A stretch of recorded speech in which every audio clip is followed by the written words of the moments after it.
가슴이 크고 처진 친구들은 꼭 사야 합니다. 입으면 가슴이 바로 작아지고 탄력 있게 보이며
(428장이죠) 428장 내 영혼의 희락이 있고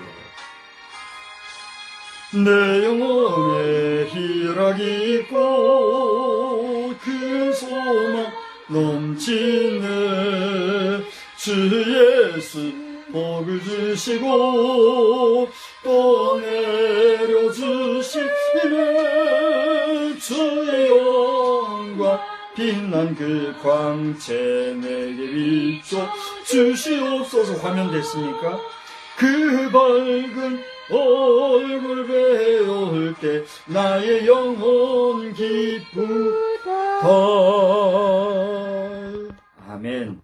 하나님은 여러분을 사랑하십니다. 하나님은 목사님을 사랑하십니다. 예, 교회 소식은 주보를 참고하십시다. 부활절 7주차를 보내고 있습니다. 특별히 오늘은 스승의 주일인데요. 감사한 스승을 찾아 그 감사를 표하는 이런 일도 있으시기를 바랍니다. 우리 지방의 교역자회가 내일 이수교회에서 있습니다. 여러분 기도해 주시기 바라고, 정승아 집사님 가정에 애사가 있었습니다. 다 마치고 연락이 있었는데 여러분 서로 위로해 주시고 위로의 문안을 해 주시기를 바랍니다. TVTM과 더불어서 고정된 광고는 주보를 여러분 참고해 주시고 여러 가지 사항은 함께 주보를 보시면서 기도해 주시기를 바랍니다. 이제 우리 다 같이 주학에 맞추어 묵도하심으로 오늘 하나님 앞에 예배 드리겠습니다.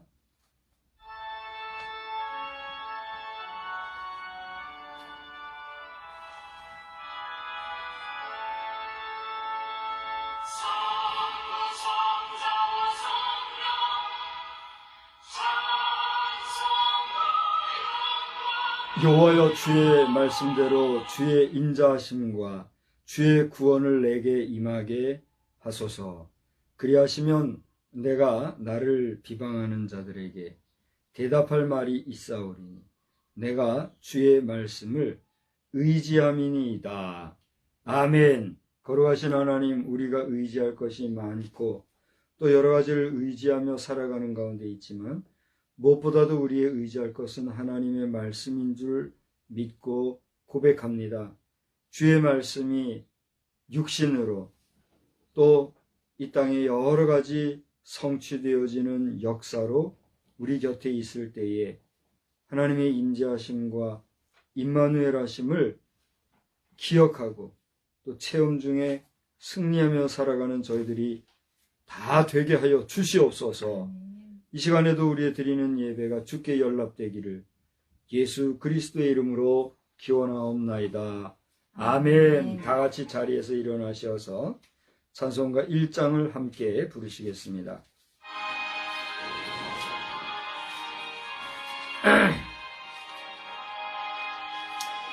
만복의 근원 하나님, 온 백성 찬송 드리고 저 천사여 찬송하세.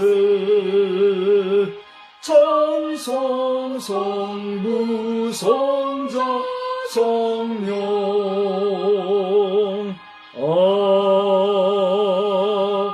아멘. 성시교독은 19번에 있는 시편 32편의 말씀을 교독하겠습니다.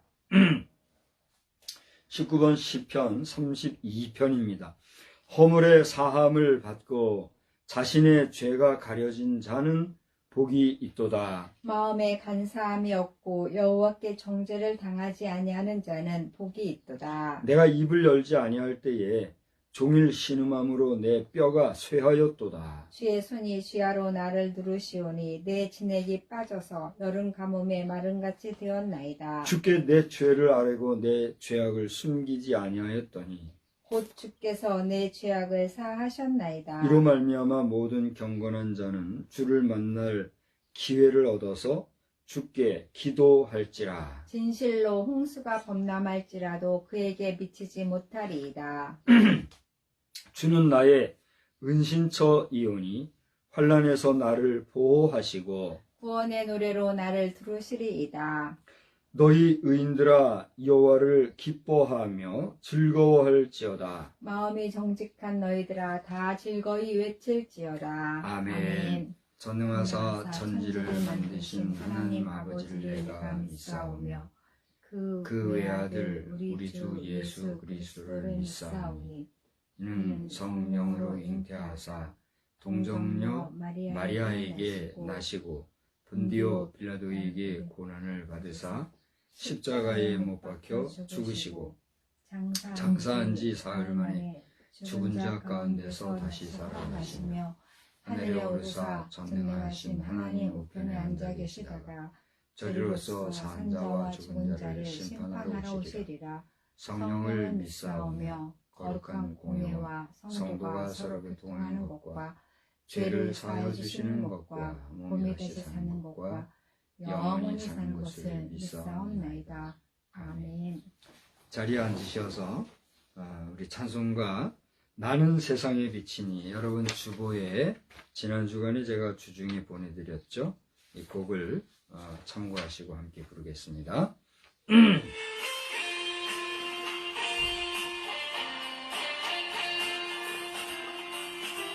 나는 세상의 빛이니 모두 다 나를 따르라. 만일 내게 오고 날 사랑하면 참 생명의 길을 알리라. 나는 세상의 빛이니 나는 세상의 빛이니 모두 다 나를 따르라. 만일 내게 오고 날 사랑하면 참 생명의 길을 알리라. 세상 길 방황하는 친구요, 외롭고 지친 친구들이요, 모두 다 오시오. 주님의 품으로 참 생명 되신 주께 오시오. 나는 세상의 빛이니 모두 다 나를 따르라. 만일 내게 오고 날 사랑하면 참 생명의 길을 알리라. 처음부터 합니다. 나는 세상의 빛이니 모두 다 나를 따르라. 만일 내게 오고 날 사랑하면 참 생명의 길을 알리라. 나는 세상의 빛이니 모두 다 나를 따르라. 만일 내게 오고 날 사랑하면 참 생명의 길을 알리라. 죄악의 사슬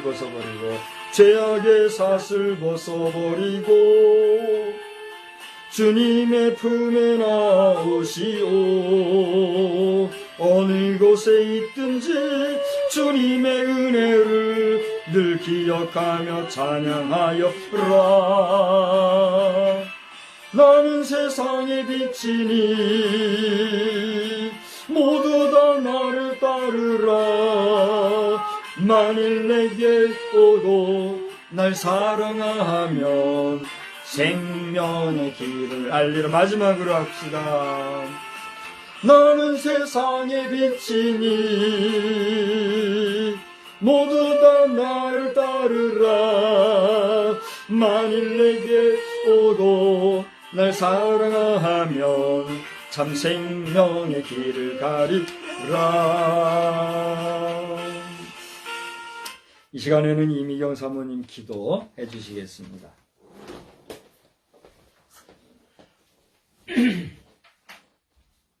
기도하겠습니다. 참 좋으신 아버지 하나님, 주님 은혜 주심으로 고맙고 감사를 드립니다. 저희들 주님이 빛 되신 주님, 길 되신 주님을 따라갈 때에 저희들 감사함으로 주님을 따라갈 수 있는 우리 생명이 될 수 있게 주님 도와주시고, 우리의 인생길에 주님이 빛으로 또 참소리로 나아갈 수 있는 그러한 시간들이 되어질 수 있도록 저희들을 인도하여 주시옵소서. 아버지 하나님, 주의 날 주님 앞에 예배하는 저희들의 몸과 마음이 주님 앞에 있게 하시고 신령과 진정으로 드려지는 귀하고 복된 예배 되게 하여 주시옵소서. 하나님의 말씀을 들고서는 주의 종을 기억하여 주시어서 그 입을 통하여서 증거되는 하나님의 말씀을 우리에게 생명이 되고 양식이 되어서 우리의 영혼이 밝아지고 우리의 영혼이 새로워질 수 있도록 주여 인도하여 주시옵소서. 날마다 우리의 삶이 하나님 앞에서 드려지며 감사와 찬양이 넘쳐나는 그러한 시간만 되어질 수 있도록 주여 인도하여 주시옵소서.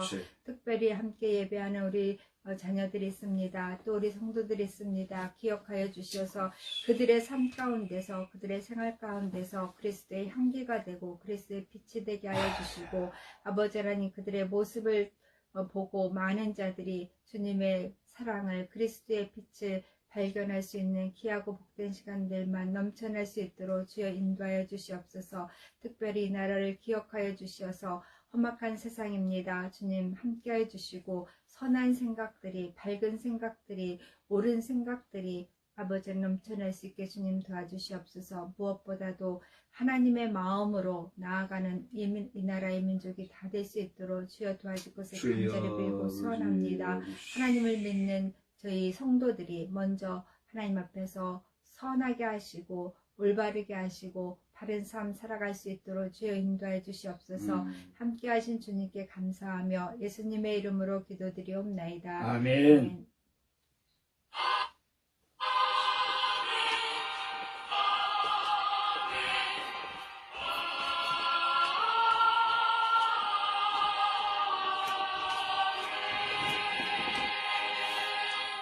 이 시간에 함께 보실 말씀은 출애굽기서가 되겠습니다.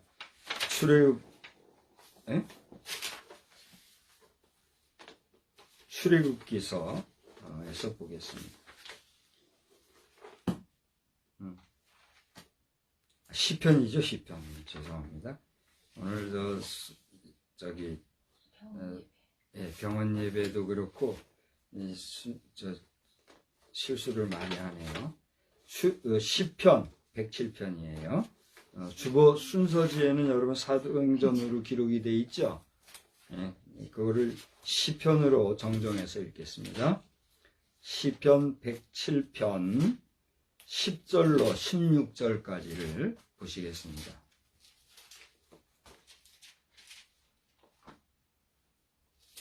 시편 107편 10절부터 16절 제가 봉독합니다. 사람이 흑암과 사망의 그늘에 앉으며 곤고와 쇠사슬에 매임은 하나님의 말씀을 거역하며 지존자의 뜻을 멸시함이라. 그러므로 그가 고통을 주어 그들의 마음을 겸손하게 하셨으니 그들이 엎드러져도 돕는 자가 없도다. 이에 그들이 그 환난 중에 여호와께 부르짖음에 그들의 고통에서 구원하시되 흑암과 사망의 그늘에서 인도하여 내시고 그들의 얼굴 맨 끊으셨도다. 여호와의 인자하심과 인생에게 행하신 기적으로 말미암아 그를 찬송할지로다. 그가 논문을 깨뜨리시며 쇠 빗장을 꺾으셨음이로다. 아멘. 이제 우리 순서를 따라서 찬송가 2장을 부르시면서 봉헌의 시간을 갖겠습니다. 찬송가 2장 찬송입니다.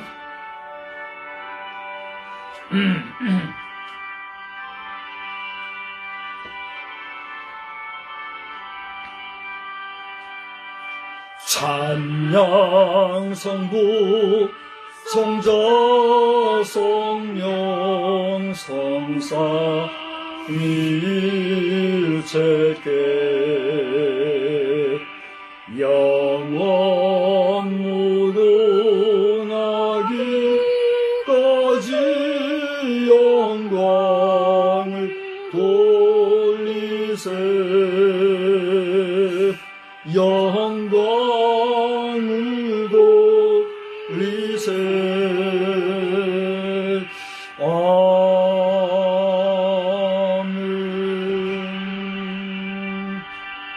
빛으로 오신 주여 내가 곧 빛이다 말씀하신 주여 오늘 빛이여 또 생명이 되신 그 주님의 이름으로 예배로 모인 저희들을 보시옵시고 특별히 이 시간에 주님 앞에 예물을 드린 이 예물을 기억하여 주시사 이 예물이 여기에 오기까지 있었던 사정과 형편과 그 이유와 원인을 주님이 아시는 줄 믿사오니 아무쪼록 이 예물을 드린 그 정성과 그 중심과 그 믿음을 기억하여 주시고 믿음대로 하나님께서 베풀어 주시는 은혜의 기적과 같은 경험을 날마다 경험하며 살아가는 복된 심령들이 되게 하여 주시옵소서.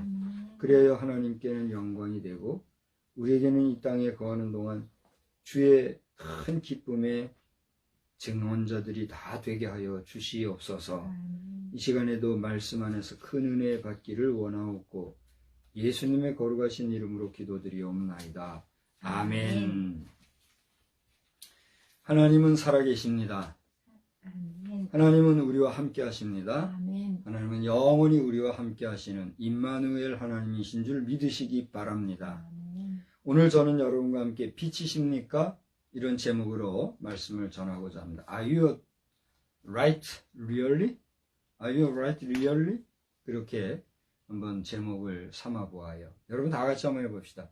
좌우에 계신 분, 옆에 누가 계시면은 옆에 계신 분들하고 한번 물어보세요. 빛이십니까? 빛이십니까? 빛이십니까? 빛이십니까? 그렇습니다. 여러분은 빛이십니까? 물어본 그 사람에게 빛과 같은 존재이십니까? 아니면 빛이 아니라 어두운 그림자와 같은 그런 존재이십니까? 바라기는 여러분의 삶이 빛이 되어서 여러분을 향하여 얼굴을 돌리고 여러분을 향하여 다가온 그 사람에게 환히 비춰줄 수 있는 빛과 같은 존재가 되시기를 우리 주님의 이름으로 축원합니다. 오늘 말씀은 시편 107편 말씀입니다. 이 시편은 시편 107편은 시편이 전체가 5권으로 구성이 되어 있는데 그 가운데서도 제5권에 처음 나오는 그런 내용이지요. 그래서 오늘 이 107편 이후로 전개되어지는 제5권에 해당하는 이 내용을 통하여서 하나님께서 이 시편 기자에게 어떻게 함께 하시고 또 시편 기자는 무엇라 고백하였는지 그러한 고백적인 내용을 우리가 살펴볼 수가 있습니다.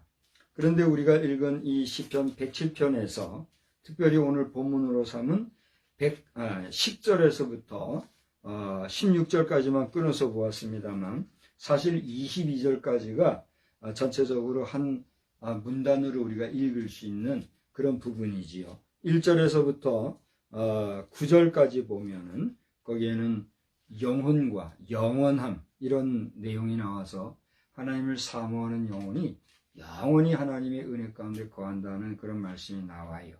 그리고 이제 10절에서부터 다 읽지 않았습니다만 22절까지를 보면 우리 하나님이 인생에게 향하신 인자하심과 또 빛과 같은 삶을 보여주신 내용이 어떤 것이 있는지 그러한 내용을 통해서 하나님 앞에 늘 감사한 삶을 살기를 바란다 하는 내용이 나오죠.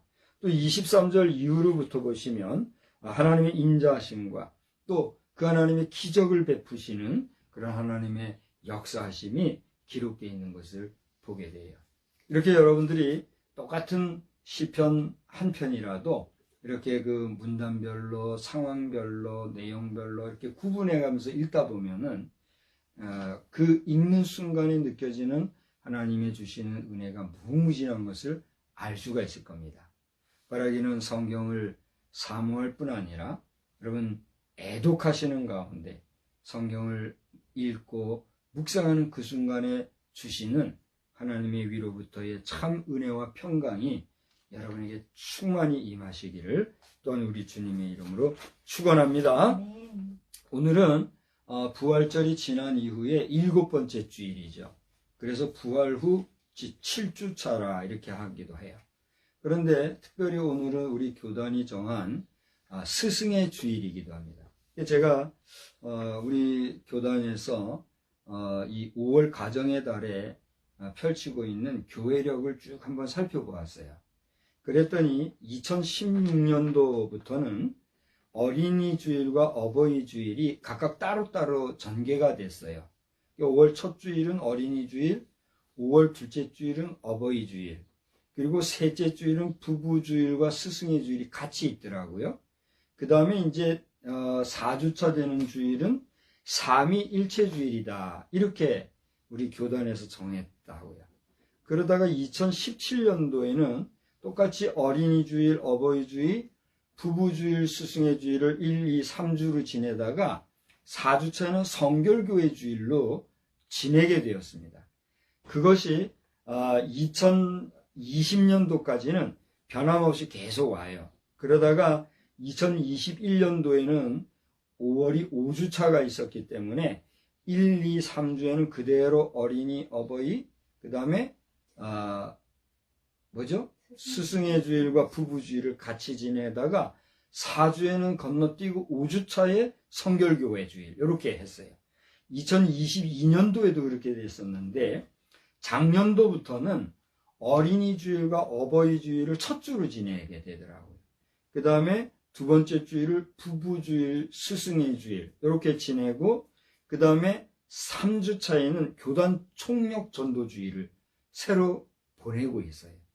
아마도 코비드19 이후에 교회가 계속 급감하는 상황 속에서 전도의 의지를 불사르고자 하는 마음에서 우리가 총력 전도를 해야 되겠다. 이런 가운데 아마 총력 전도주의를 별도로 이렇게 삼은 것 같아요. 보통 부활절 바로 앞주일 한 주간을 우리가 전도주일, 이 부활절을 맞이해서 우리가 전 교단적으로 교회적으로 전도하는 주일로 우리가 보내왔거든요. 그와는 별개로 교단 총력 전도주일 이렇게 해가지고 2023년도에는 지나고 있어요. 그 다음에 4주차는 성결교회 이렇게 했는데 올해 와서는 또 이게 약간의 변화가 생겼어요. 어린이 주일, 어버이 주일을 지난주에 함께 보내고 오늘은 스승의 주일, 이 부부주일이라는 말이 지금 올해는 사라졌더라고요.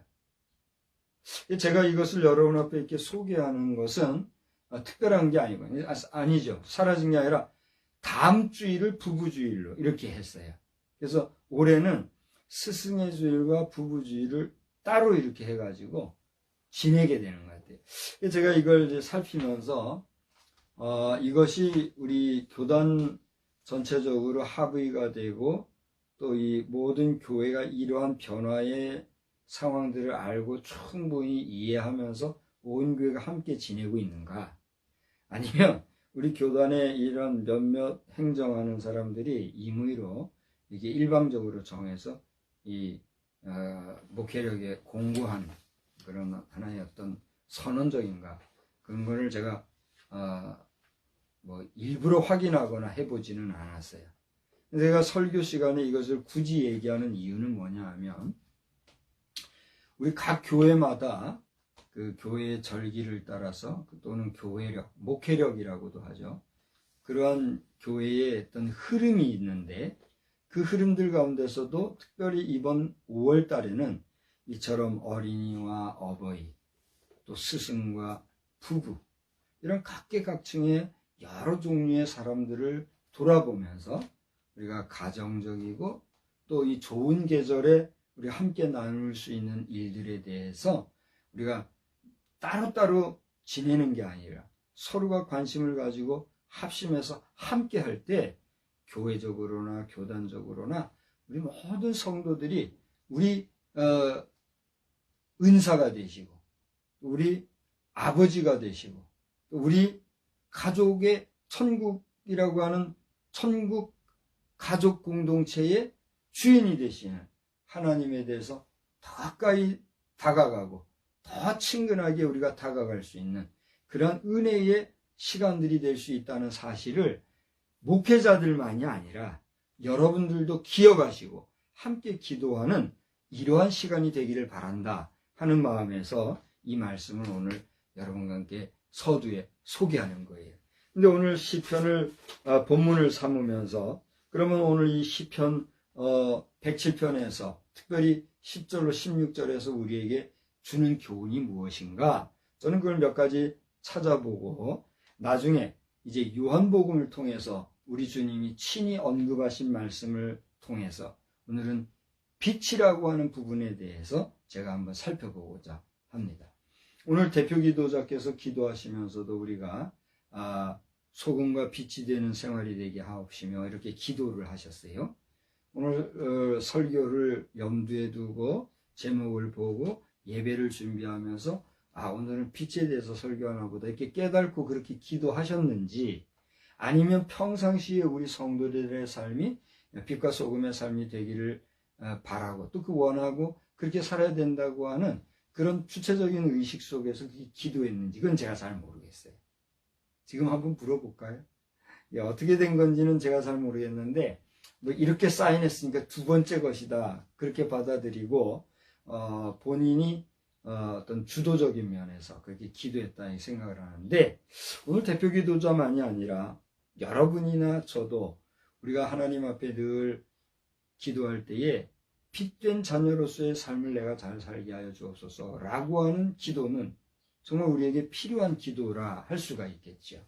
우리는 매주일마다 예배 끝무리에 나는 세상의 빛이니 이런 고백을 우리 하고 있죠. 여러분 순서지를 한번 보실까요? 순서지를 보면서 우리가 고백하고 있는 게 그게 뭐예요? 우리는 세상의 빛입니다. 우리로 인하여 온 세상이 환해집니다. 거기 우리에 누가 들어가요? 나 아무개는 세상의 빛입니다. 나 아무개로 인하여 온 세상이 환해집니다. 이렇게 우리가 반복적으로 고백하고 어떻게 보면 파송의 말씀과 같이 나누고 있지 않아요? 근데 여기서 얘기하는 내가 빛이라고 하는 이 사실은 내가 빛이기 때문에 나는 빛이다 라고 고백하는 것입니까? 아니면 나는 빛과 같은 존재라고 하는 우리 주님 안에서의 자기 정체성을 따른 고백의 내용입니까? 여러분 대답을 주절주절 구체적으로 안 해도 두 번째 해당한다는 걸 알 수가 있죠? 그렇습니다. 내 자신으로는 우리 스스로는 내가 빛의 근원이나 내가 발광체는 되지 아니하지만 나를 이 세상의 빛이라고 선언해 주시고 너희는 세상의 빛이다 말씀하신 것처럼 너희는 세상의 빛이니 세상의 빛을 비춰주는 삶을 살라고 말씀하신 그 주님의 말씀처럼 우리는 내가 빛은 아니나 빛된 삶, 빛과 같은 세상의 어두움을 비춰주는 그런 존재로서의 삶을 살아야 된다라고 하는 존재론적인 고백이 여기에 담겨 있다는 사실입니다. 그러므로 여러분이 빛이 되어서 흑암과 고난과 어둠 속에 있는 사람을 비춰주는 존재가 되느냐 아니면 빛을 잃어버려서 정말 비춰줘서 그 어두운 세상에서 밝은 곳으로 나와야 할 사람을 어둡게 그냥 방관하고 살아가느냐 라고 하는 것은 누구에게 달린 책임의 문제입니까? 그렇습니다. 우리 자신에게 달린 책임의 문제예요. 우리가 일상생활 속에서도 회사 생활을 한다든가 어떤 기관 생활을 한다든가 여러 공동체에서 자기에게 부여되어진 책임이라는 게 있잖아요. 근데 그 책임을 완수하지 못하면 어떤 일이 생깁니까? 무언지는 모르지만 그 공동체, 그 모임, 그 단체, 그 기관, 그 회사가 그 책임을 다하지 못한 일들로 인하여서 무언지는 모르지만 깨어지거나 붕괴되거나 이탈되거나 또 문제가 발생하는 상황을 우리가 볼 수가 있는 거죠. 그래서 심지어는 그 책임이 크게 될 때는 어떤 일이 생깁니까? 책임을 물어서 권고 사직도 하고 권고 발령도 하고 또는 아예 퇴출도 시키는 책임을 져야만 하는 일들이 생겨요, 안 생겨요? 생긴다는. 그렇다라고 할 때 내가 빛인데 빛으로서의 사명을 감당하지 못할 때에 발생되어지는 책임의 소재는 누구에게 있다는 얘기예요? 우리 자신에게 있다는 생각을 해볼 때 우리에게는 얼마나 우리의 믿음 생활이라는 것이 책임이 요청되는 삶도 있는가 하는 것을 알 수가 있는 것이죠. 오늘 새벽 시간에 저는 이제 야고보서 2장을 우리가 읽었나요? 야고보서 2장을 읽으면서 야고보서 2장의 전체적인 대주제가 뭐예요? 믿음이 다가 아니다. 행함이 없는 믿음은 뭐다? 죽은 믿음이다. 말로만 믿음 하지 말고 실천적인 믿음의 삶을 살아라. 그게 대주제였잖아요. 그런 까닭에 우리의 믿음이라고 하는 것은 책임이 동반되는 것과 더불어 그 책임을 실천적인 삶을 사는 것이 온전한 믿음의 핵심이라는 사실을 우리는 알고 살아야 된다라고 하는 것이죠. 그런 면에서 오늘 성경을 보니까 사람이 흑암과 사망, 곤고와 쇠사슬에 매임은 왜 그러냐? 여기 말씀을 우리에게 해주고 있는 것을 보게 돼요. 그러니까 다시 말하면 책임이라는 말 끝에 이 본문을 다시 읽었는데 우리가 책임을 감당하지 못할 때 그 사람에게는 어떤 게 임합니까? 흑암과 같은 곤란한 일이 생겨요. 또 그 흑암이 짙다 보면 사망, 죽음에까지 이르게 되는 그런 일이 발생하게 되죠. 한 가장이 책임을 다하지 못해서 직장에서 쫓겨나요. 그러면 그 사람은 경제적으로 어떻게 되는 거예요? 죽음의 길에 이르러요. 그래서 심지어는 그것을 이해하지 못하는 그의 아내가 바가지라도 긁고 나면 어떻게 돼요? 가정도 박살내는 그런 경우를 보게 되죠. 우리 사랑하는 부인된 여러분들이요. 남편이 경제적으로 어려움이 겪어졌을 때 긁고 또 긁어서 가정이 파탄되는 일까지는 생겨지지 말기를 주의 이름으로 부탁을 드립니다. 그렇다고 무책임하게 우리가 가정 경제를 나물러라 하라는 건 아니에요. 그렇죠? 자, 좀 다른 얘기를 했습니다만 아무튼 한 가정에서도 별 수 없이 경제 문제 때문에 사망에 이르는 일도 생긴다는 얘기죠. 그러니까 흑암과 사망. 또 곤고라는 말이 뭡니까? 곤고라는 건 말 그대로 곤란한 일, 괴로운 일을 곤고라 그러잖아요. 더 나아가 쇠사슬에 매인다. 쇠사슬에 매인다는 게 뭐예요? 쇠사슬 하면 떠오르는 게 뭡니까? 쇠사슬 하면 떠오르는 게 뭐예요? 감옥. 또요. 여러분은 쇠사슬 하면 감옥밖에 떠오르는 게 없습니까? 저는 이 쇠사슬 할 때 떠오르는 것들이 뭐가 있을까? 연상해서 생각을 해보니까 쇠사슬 하면 억압, 구속, 속박, 또 압력, 이와 같은 무거운 상황들이 생각이 나더라고요. 이건 무슨 얘기입니까? 여기서 사람이 흑암 같고 사망과 같고 곤고한 일, 쇠사슬에 매이는 것과 같은 이런 일이 생기는 것은 왜 그렇단 얘기예요? 그 원인이 있기 때문이다. 이런 얘기를 합니다. 성경이 시편이 오늘 이와 사람이 이와 같이 곤란한 일, 어려운 일. 다시 말하면 지금 얘기했던 흑암과 사망과 곤고와 쇠사슬에 매인 이런 것들은 부정적인 모습입니까? 아니면 긍정적인 모습입니까? 상당히 부정적인 상황이고 또 그런 상황들인 것을 우리가 보게 되잖아요. 그러므로 이것은 참 네거티브하고 또 원치 아니하는 상황들이란 얘기예요. 그런데 이렇게 원치 아니하고 부정적인 상황들이 발생했을 때 우리가 깨달을 수 있는 게 뭘까요? 그는 내 책임의 문제에서 이런 일이 생겼고 이런 일들이 발생했다 한다 할지라도 또 그렇지 아니하고 내가 원치 아니하는 이런 어려운 일이 생겼다 할 때 우리 인생이 깨달을 수 있는 게 뭐냐 말입니다.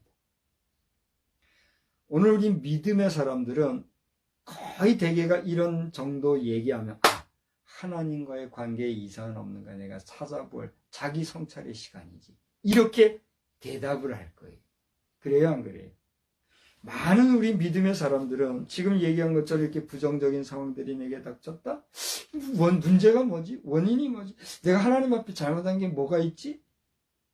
믿음이 있는 사람이기 때문에 믿음의 사람들은 대번의 반응이 그렇게 나온다는 얘기야. 그러나 믿음이 없는 사람들은 어떻게 해요? 대부분 이 문제를 가지고 왜 도대체 이게 하필 왜 나야? 그러면서 술로 시름을 씻고 또 정말 표현할 수 없는 그런 어떤 어려운 상황들 속에 더 빠져가지고 괴로워하고 그것이 더 심화되면 극단적으로 어떻게 해요? 자신의 생명까지도 자기 마음대로 그걸 뭐라 그래요? 자살에 이르는 우리나라가 언제부턴가 자살공화국이라고 하는 말이 지금 생겼다고 그러는데 이게 하여튼 뭐 할 말이 너무나 많은 사회적으로 그런 상황 속에 우리가 침륜에 빠지는 것을 보게 돼요. 저는 오늘 2024년도 5월 12일 오늘 스승의 주일을 맞이하여 여러분 앞에 주의 말씀으로 권면하기는 이렇게 정말 견딜 수 없고 원치 아니하고 부정적이고 정말 받아들일 수 없는 이런 일이 생겼을 때에 믿음의 사람으로서 하나님을 만나고 하나님 앞에서 나에게 문제가 없는가 돌아볼 수 있는 계기가 마련된다고 하면 그때야말로 여러분이 하나님 앞에 복을 받을 수 있는 참 복의 기회가 되신 줄 믿으시기 바랍니다. 아멘. 그러나 그렇지 않냐고 믿음이 없어서 자기를 원망하고 탄식과 절망과 낭만과 실망 속에 자신을 포기하는 존재가 있다고 하면 오늘 어쩌면 하나님께서는 그와 같은 여러분들의 어려운 상황을 돌이켜서 하나님을 찾아주기를 하나님을 만나기를 바라고 하나님 앞에 돌아오기를 원하시는 하나님이 여러분에게 복 주시려고 준비하신, 예비하신 축복의 계기가 될 수도 있다는 사실을 기억하시고, 모든 상황들 앞에서 하나님을 찾고 하나님 앞에 돌아오는 위대한 결단의 시간이 있게 되기를 주의 이름으로 축원합니다. 축원합니다. 아멘. 여기에서 공통적으로 믿는 사람이나 믿지 아니하는 사람이나 하나님을 생각하게 되고 하나님과의 관계를 돌아볼 수 있는 성찰의 시간이 된다고 하면, 두 번째로 우리에게 있어야 할 일은 무엇일까요? 내가 하나님을 찾아 만나고 이런 여러 가지 어려운 상황들을 만났을 때에 하나님을 묵상하게 되었단 말이에요.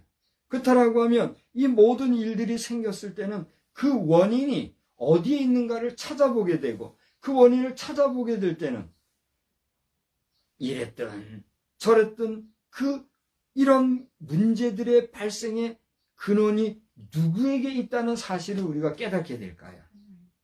하나님께. 하나님이 나에게 이런 어려움을 줬다 이거예요? 나에게 알려주시. 그렇습니다. 우리는 뭐라 해도 이런 어려움들이 생겼을 때는 하나님을 통해서 자기를 돌아볼 수가 있게 되는 거예요. 내가 잘한 것 같지만 나는 이만큼 했는데도 이런 일이 생겼다 할 때는 내가 알지 못하는 어떤 상황들 속에서 이런 어려움들이 생긴 것이 100에 100이 맞다는 거죠. 그래서 그러한 기회가 되었을 때에 다행히 하나님을 찾는 믿음의 사람은 하나님 앞에서 자기를 찾아 잘못된 것을 돌이킬 수 있는 지혜를 얻을 일이요. 믿지 아니한 자로서 하나님 앞에서 하나님을 만날 계기가 된 사람은 이 기회를 통해서 뭐 할 기회를 얻어야 돼요? 회개할 기회를 얻어야 돼요. 지금 구원이란 단어를 썼는데, 구원은 무엇이 전제될 때 구원이 이루어져요? 회개가 이루어질 때 구원이에요. 사실 오늘 말씀에 이제 세 번째로 내가 얘기할 게 구원이에요. 성급한 대답을 한 거예요. 우리가 하나님을 찾아 하나님 앞에 돌아오면 구원을 받고 문제도 해결함을 받는데, 이렇게 문제 해결을 받고 하나님 앞에서 구원을 받기 전에 해야 될 단계가 뭔가? 회개라는 거예요. 이건 제 얘기를 하는 게 아닙니다. 오늘 같은 성경에서 보면 이제 11절에 우리를 깨닫는 그런 메시지를 주셨잖아요. 12절을 보여요. 그러므로 수고로 저희 마음을 낮추셨으니, 우리가 여러 가지 환난을 당하고 어려움을 당했을 때는 그 일을 통해서 우리를 어떻게 한다고요? 낮추신다는 거예요. 우리가 낮춰짐으로써, 엎드러짐으로써 하나님을 찾고 만날 수 있는, 자기를 돌아볼 수 있는 기회를 갖게 된다는 얘기예요. 그런데 그렇게 낮아지고 엎드려져서 또 스스로를 찾는다고는 하지만, 여러분, 내가 잘 될 때는 나를 찾는 사람이 있어요, 없어요? 있어요. 누구나 그래요. 누구나 어떤 사람이 잘 될 때는 그 사람 주변에 모이는 사람이 많잖아요. 근데 누구나 사람이 잘 안 되고 막 꼬이고 어려움을 당하고 고통 속에 있을 때는 찾는 사람이 많아요, 적어요? 적은 정도가 아니라 어떤 사람이 돌아보지도 않잖아요. 저 사람하고 있으면 재수 없어, 이런 식으로 말하고 함부로. 그렇지 않습니까? 엎드려져도 돕는 자가 없다. 사람이요, 물질적으로나 건강적으로나 여러 가지 관계적인 면에서 외롭고 고독한 것도 참 문제지만, 돌아보지 아니하는 무관심에 처해 있을 때 그것처럼 괴로운 일이 있어요, 없어요? 없는 거잖아요. 사람이 낙심이 되고 물질적으로 힘이 든 것도 힘든 일이지만, 그런 나를 방관하는 사람들의 무관심이 나에게 있게 되면 사람은 참 힘든 것 같아요. 그러다 보면 사람이 낙심해가지고 희망을 찾지 못하니까 아까 얘기한 대로 자살에까지 이르게 됩니다. 여기 돌아보는 사람도 없다. 이에 13절, 저희가 그 근심 중에 여호와께 어떻게 해요? 부르짖음에. 자, 저를 보세요. 우리가 실망과 좌절과 낙심 속에서 외로움과 고독함 속에 있다 할지라도, 그가 누구를 찾아 만날 때, 하나님을 찾아 만날 때, 하나님을 찾아 그 하나님 앞에 부르짖을 때, 그에게는 어떤 일이 생겨요? 구원의 역사가 생기는 거예요. 그런데 여기서 하나님께 부르짖는다고 하는 이 내용은 무엇을 의미합니까? 그냥 하나님 하고 그냥 막연하게 하나님 부르는 거예요? 그게 아니죠. 여기서 하나님께 부르짖는다는 것은 오늘의 이런 재반 문제와 갈등과 흑암과 같은 상황 속에서 하나님을 찾으면서 하나님이여 내 죄가 무엇입니까? 내가 무엇을 잘못했습니까? 나에게 가르쳐 주옵소서, 지혜 주옵소서. 믿는 자는 하나님 앞에 지혜를 구하는 것이요, 믿지 아니하는 자는 비로소 하나님 앞에 내 죄를 토설하는 거예요. 사람이 돌아보아 죄 없는 자가 있어요, 없어요? 죄 없는 자는 아무도 없어요. 우리가 예수의 이름으로 구원을 받았다 할지라도, 구원받은 인생으로 살아간다 할지라도 그 사람 속에는 원죄에 대한 죄는 씻음받았는지 모르지만 이 땅에 살아가는 가운데 아는 가운데 모르는 가운데, 지부지간에 그렇게 얘기를 하잖아요. 안다 모른다. 알든 모르든 간에 우리가 살아가는 동안에 범하는 죄는 우리가 육신으로 존재하는 한 누구에게나 죄가 있어요, 없어요? 있다는 거예요. 이것을 부정할 때 우리는 어떻게 됩니까? 그는 교만에 빠진 자요, 죄와 상관없다고 하면서 죄 가운데 여전히 거하는 자와 마찬가지라는 거예요. 그래서 이걸 비유로 우리가 얘기하는 것 중에 가장 와닿는 비유가 하나 있어요. 그게 뭐냐면 우리 봄철에 지금 황사를 한번 보세요. 제가 집에서 청소를 하는데 아침에 쫙 닦았어요. 근데 한 오후쯤 되면 텁텁해요. 그런데 한번 쓱 보면은 여전히 먼지가 들어가 있어요. 그것도 문 다 닫고 있는 실내인데도. 저녁에 어떻게 해요? 닦아주지 않으면 그 먼지를 마시고 그냥 자는 거예요. 저녁에도 한번 닦아줘야 되잖아요. 근데요, 잘 들어봐요. 아침에 닦을 때 시커멓게 먼지가 있었는데 그거를 저녁에 한 번 더 닦아도 저녁에도 어때요? 여전히 먼지가 있더라고요. 자, 황사 얘기를 해서 그랬으면 황사가 아니더라도 우리가 일상 속에서 아무리 깨끗한 옷을 입고 살아도 하루 지나고 들어오면 어떻게 돼요? 옷이 땀에 젖든지 여러 가지 먼지에 묻든지 여러 가지 면에 의해서 나는 그렇게 더러워지고 싶지 아니하지만 여러 가지 우리가 살아가는 환경 면은 우리를 더럽게 하는 일들이 있어요, 없어요? 있잖아요. 마찬가지란 겁니다. 인생이 육신으로 살아가는 동안에는 나는 거룩하게 성결하게 의롭게 깨끗하게 살아가고 싶지만 그런 나의 의지와 무관하게 닥쳐오는 여러 가지 죄악된 일들이 실제로 내가 행함으로 육신으로 행하였든 행하지 아니하였든 마음으로든 영으로든 나에게는 그런 죄악된 요소들이 닥쳐와요, 안 닥쳐와요? 닥쳐온다는 게 문제란 얘기예요. 이것을 인정하고 날마다 하나님 앞에 씻어 의롭게 되는 것이 뭐요? 보혈의 피 씻음이라는 겁니다. 할렐루야. 이 구약시대에는 그런 죄를 씻기 위해서 정기적으로 혹은 부정기적으로 그 인생의 죄를 대신하여서 씻어주기 위해서 피 흘려준 매개체가 있으니 그게 뭐예요? 짐승들이요. 고대 얘기했던 건 양이든지 소든지 비둘기든지 하다못해 가루든지 제사장 앞에 들고 나가서 그 죄를 씻고자 하는 죄값을 치르는 죄의 씻음의 제사를 수없이 드려온 거 아닙니까? 그런데 그런 것으로는 인간의 죄를 씻을 방법이 없고 아무리 해도 끝이 없으니까 단번에 이 모든 죄 문제를 해결하기 위해서 누가 죽어주신 거예요? 예수 그리스도가 죽어주신 거란 말이에요. 그런 까닭에 우리는 구원받은 믿음의 백성이 되었으니 더는 구약시대의 피 흘림과 같은 짐승의 피 흘림의 제사는 드리지 아니한다 할지라도 우리를 위해서 대신 값없이 죽어주신 예수 그리스도의 보혈의 피 공로를 의지하여 날마다 씻을 때 우리는 어떻게 되는 거예요?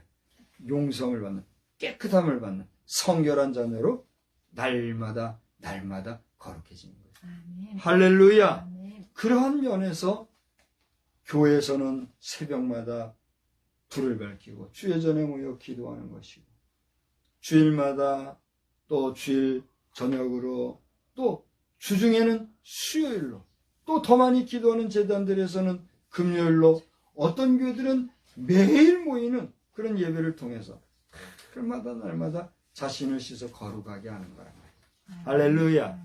그런 면에서 여러분 우리가 하나님 앞에 부르짖는데 이 부르짖음이라는 것은 근본적으로 하나님 앞에서 내 잘못된 것과 못한 것과 부정한 것과 또 부족한 것은 없는지 돌아보아 그 모든 것을 어떻게 하는 거? 아뢰는데 어떻게 아뢰는 거? 다시는 그런 것을 범하지 아니하겠다고 하는 회개의 기도를 통해서 하나님 앞에 용서함을 받는 행위를 찾으라라고 하는 교훈의 말씀이 있다는 거예요. 다시 말하면 회개하고 뉘우치고 돌아서서 반성하는 삶, 근심 중에 여호와께 부르짖는 그런 삶을 통해서 비로소 그 고통 가운데 하나님은 우리에게 뭘 베풀어 주셔요? 구원의 은혜를 베풀어 주신다. 그래서 오늘 같은 13절의 말씀에 보니까 뭐라 했어요? 이에 저희가 그 근심 중에 여호와께 부르짖음에 그 고통에서 어떻게 해요? 구원하신다 그랬어요. 흑암과 사망과 곤고와 죄사슬과 같은 이런 근심과 고통 가운데서 회개하고 주께 은총을 받게 된 사람에게는 하나님이 뭘 주셔요? 구원의 은총을 주신다는 거예요. 구원의 은총을 주시는데 어떻게 주시는가? 14절 보세요. 흑암과 사망의 그늘에서 인도해내시고 그 뭘 끊어주셔요?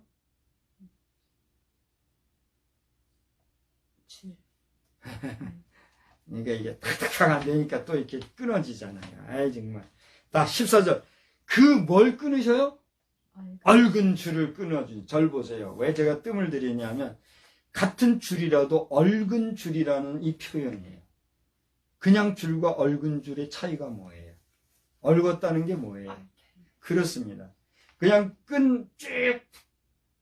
그냥 끈 같아도 여러분 노끈이라는 거 한번 잘 보세요. 그게 그냥 만들어지는 게 아니에요. 그 끈은요, 두 겹, 세 겹, 여러 겹으로 비비 이렇게 얽은 거예요. 한번 오늘 찾아보세요. 그냥 단순히 그냥 끈같이 된 것도 있지만 대체로 굵다고 하는 끈들을 보면 그 끈들은 대체로 베베 틀어서 꼬여가지고 얽은 것을 보게 돼요. 다시 말하면 그 얽은 줄을 끊으셨다는 건 뭐예요? 얽었다는 건 뭐예요? 같은 줄이라도 그 줄을 두 겹, 세 겹 계속 이렇게 얽어서, 네? 그러니까 연속된 상황들을 얘기하는 거예요. 얽었다고 하는 것은 두 겹, 세 겹 같은 거를 반복해서 이렇게 얽은 거니까 얽은 줄을 끊으셨다. 연속된 이런 고난과 흑암과 사망과 같은 이 줄을 하나님이 어떻게 한다고요? 끊으신다는 거예요. 할렐루야. 하나님께서 여러분의 일상 속에서 이 얽은 줄과 같이 질기고 질긴 이런 부정한 것들이 끊어지게 만드시는 그런 역사가 있는 그런 구원의 은총을 더딥혀 주시기를 주의 이름으로 축원합니다. 더 나아가 16절을 보니까 저 논문을 깨뜨리신다는 게 뭐예요? 논문하면 뭘 생각합니까? 놋으로 만든 문이다 이런 얘기잖아요. 놋이라고 하는 문은 강한 거예요? 강하지 않은 거예요? 단단해요? 단단하지 않아요? 목사님, 놋이요. 그 무역이 대단히 강하다고요. 강철에 비하면 그 아무것도 아닌데요. 따지지 마요.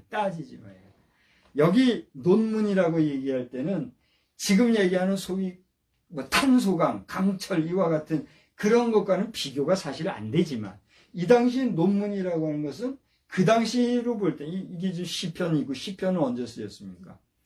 지금부터 한 3천여 년 전에 이렇게 쓰여진 거예요. 그 시대의 논문이라는 건 그 시절로는 엄청 단단한 걸 얘기해요. 그러니까 논문을 만들었다는 건 그건 단단함을 얘기하는 거예요. 다시 말하면 논문을 깨뜨리셨던 얘기는 뭐예요? 고대 얘기했던 흑암과 사망과 곤고와 쇠사슬과 같은 이런 단단한 정말 감당할 수 없는 그런 우리의 일상생활 속에서의 내가 내 힘으로는 깨뜨릴 수 없는 이런 것들도 하나님이 어떻게 하신다는 거예요? 깨뜨려 버리십니다. 그게 하나님 구원의 역사랍니다. 할렐루야.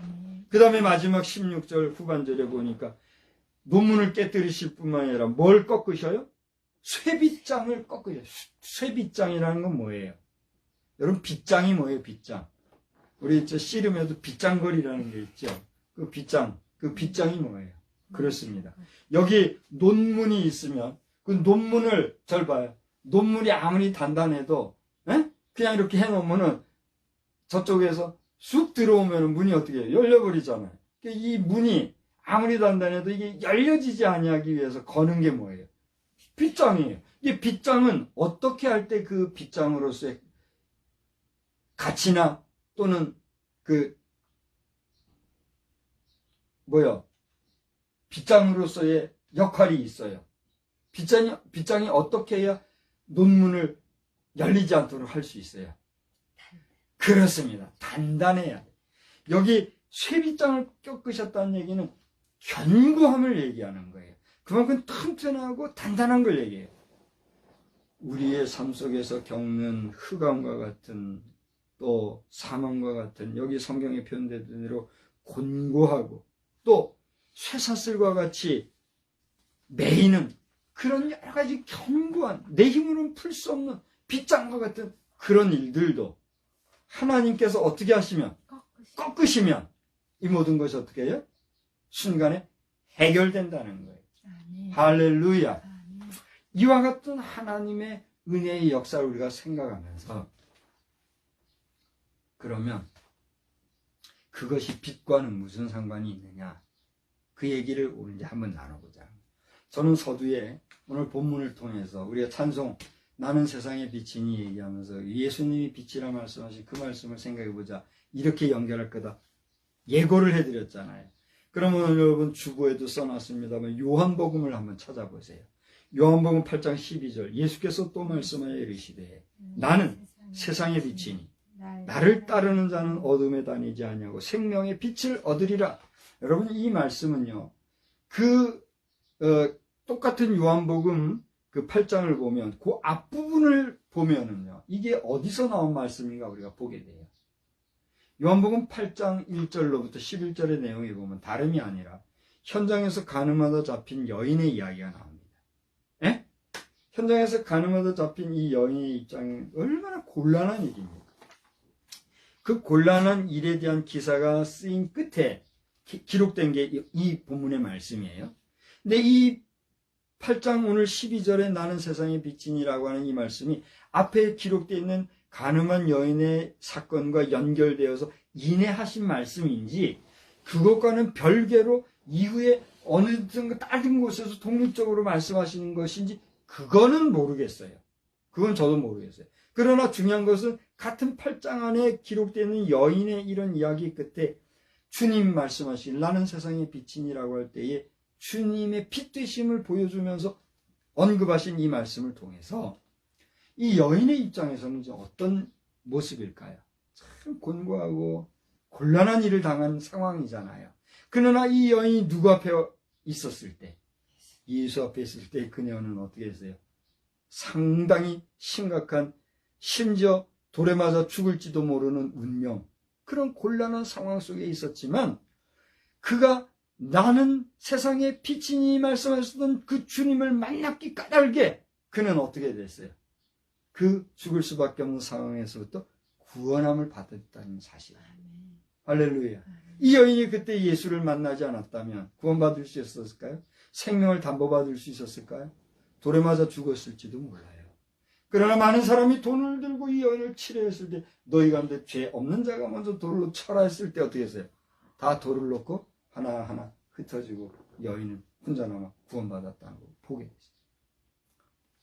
주를 만날 때 예수를 만날 때 우리는 이와 같이 어려운 오늘 시편에서 얘기한 것처럼 견고한 빗장과 같이 단단한 논문과 같이 얽은 줄과 같은 이런 상황들의 흑암과 사망, 곤고와 쇠사슬과 같은 상황들 속에서 비로소 우리는 구원받을 수 있다는 사실.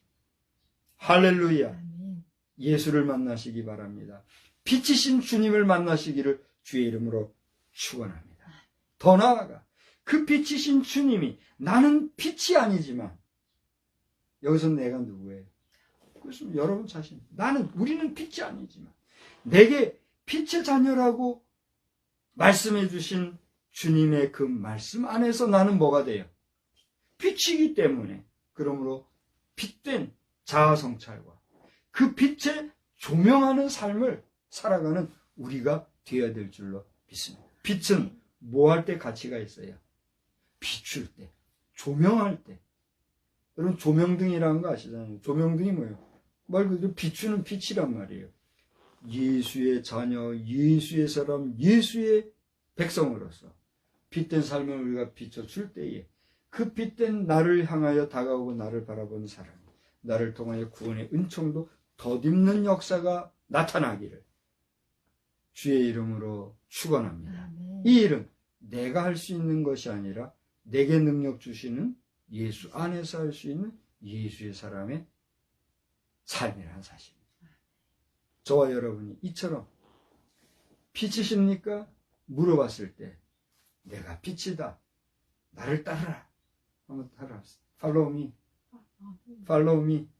나를 따르라 할 때 많은 사람이 따를 수 있을 만한 주의 능력 있는 빛의 자녀로 승리하시기를 우리 주님의 이름으로 축원합니다. 아멘. 하나님, 우리는 빛이 아니고 우리는 빛을 비출 수 있는 능력도 없지만 우리에게 빛이라 말씀해 주시고 우리에게 빛을 비출 수 있는 능력까지도 주시는 주님, 주님을 의지합니다. 주님을 사모하고 주님의 능력을 붙잡습니다. 우리로 하여금 빛이신, 빛의 근원이신 주님처럼 마음껏 조명하고 비춰줄 때 우리를 통하여 주님이 베푸신 구원의 역사가 우리를 찾는 자들에게도 나타날 수 있는 능력의 삶을 제대로 살아갈 수 있도록 우리 강력한 에너지로 함께하여 주시옵소서. 예수님의 거룩하신 이름으로 기도드리옵나이다. 아멘. 주신 말씀 생각하시면서 찬송가 532장 자리에서 일어나셔서 다 같이 532장을 부르겠습니다.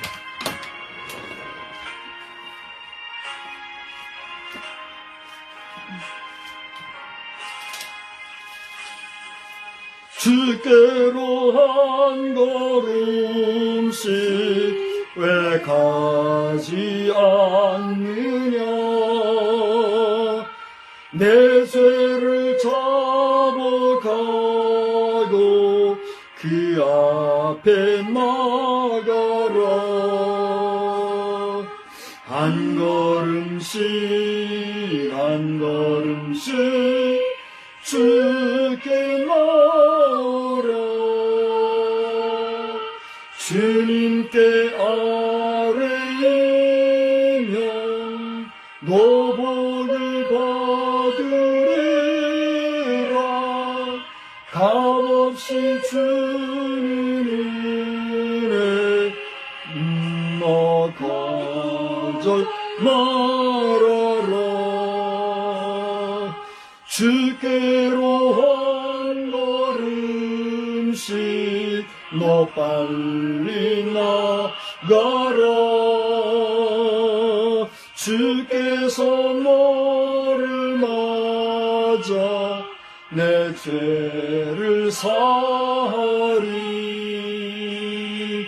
한 걸음씩 한 걸음씩 주께 나오라 주님께 아뢰이면 너 복을 받으리라 값없이 주는 은혜 너 거절 말아라 주께로 한 걸음씩 주인의 받으라 기회를 잃지 말고 내 마음 정하라 한 걸음씩 한 걸음씩 주께 나오라 주님께 아뢰이면 너 복을 받으리라 값없이 주는 은혜 너 거절 말아라 주께로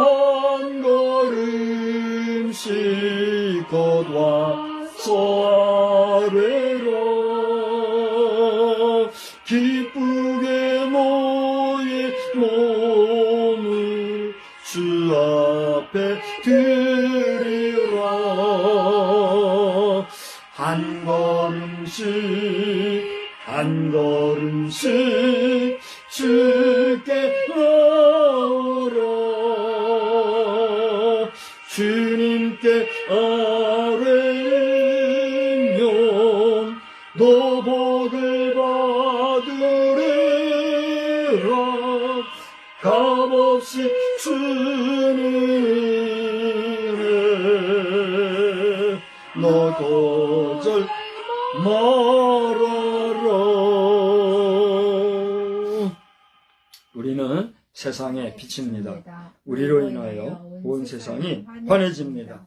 나 박성수는 세상의 빛입니다. 나 박성수로 인하여 온 세상이 환해집니다. 아멘.